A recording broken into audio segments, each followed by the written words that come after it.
আসসালামু আলাইকুম প্রিয় ফুটবল ফ্যান্স।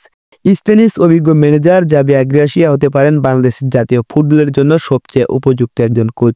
জাভি গ্রাসিয়া বয়স এখন 55 বছর। খেলোয়াড় হিসেবে তিনি ছিলেন একজন ডিফেন্সিভ মিডফিল্ডার। লা লিগায় 15 বছরের ক্যারিয়ারে তিনি 430টি ম্যাচ খেলেছেন আর কোচিং শুরু করেন 2004 সালে ভিয়ারিয়ালের যুবদল দিয়ে। এরপর একে একে কোচিং করিয়েছেন Cadiz, Almeria, Osasuna, Malaga, Rubin Kazan, Watford, Valencia, Leeds United, এমনকি কাতারের আল সাদ ক্লাবেও তিনি কোচিং করিয়েছেন। একজন কোচ হিসেবে তার সবচেয়ে বড় বৈশিষ্ট্য হলো সলিড ডিফেন্স আর হাই ইন্টেন্সিটি প্রেসিং ফুটবল।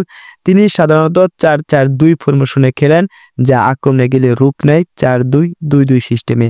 এই স্টাইলে উইঙ্গাররা স্ট্রাইকারকে সাপোর্ট দিতে ইনভার্টেড হয়, ফুলব্যাকরা আক্রমণে উঠে আসে আর মিডফিল্ড লাগে সৃজনশীল এবং ডিফেন্সিভলি শক্তিশালী খেলোয়াড়। বর্তমানে বাংলাদেশের দলে আছেন হামজা চৌধুরী আর সমিত সুমের মতো মিডফিল্ডার।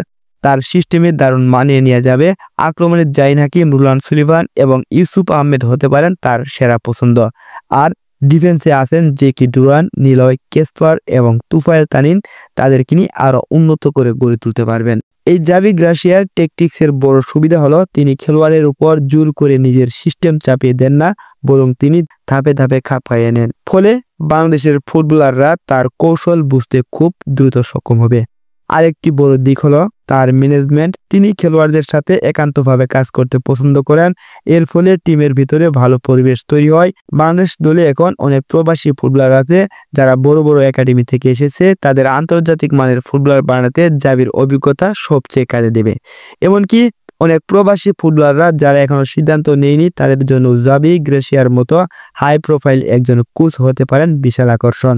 সবচেয়ে বড় কথা, তিনি তরুণ প্রতিভাদের নিয়ে কাজ করতে ভালোবাসেন। দেশের বয়সভিত্তিক টিম বাফুফের ট্রায়াল থেকে উঠে আসা ট্যালেন্টেডদের গড়ে তোলার কাজও তিনি করতে পারেন। এতে করে প্রতিভাবান ফুটবলাররা সিন্ডিকেটের হাত থেকে বাঁচবে এবং সরাসরি জাতীয় দলের সুযোগ পাবে। তাই বলা যায়, যদি বাফুফে সত্যি দূরদর্শী কোনো সিদ্ধান্ত নেয়, তবে জাভি গ্রাসিয়াকে জাতীয় দলের হেড কোচও করা যেতে পারে সবচেয়ে বড় গেম চেঞ্জার। প্রিয় ফুটবল প্রেমী বন্ধুরা, আমাদের বর্তমান কোচ হেভিয়ার কাবরেরো তিনি একের পর এক ভুল করছেন। একের পর এক ভুল ট্যাকটিক্স প্লেয়ারদের উপর চাপিয়ে দিচ্ছেন, যার ফলে কোনো ভালো ফলাফল আসতেছে না।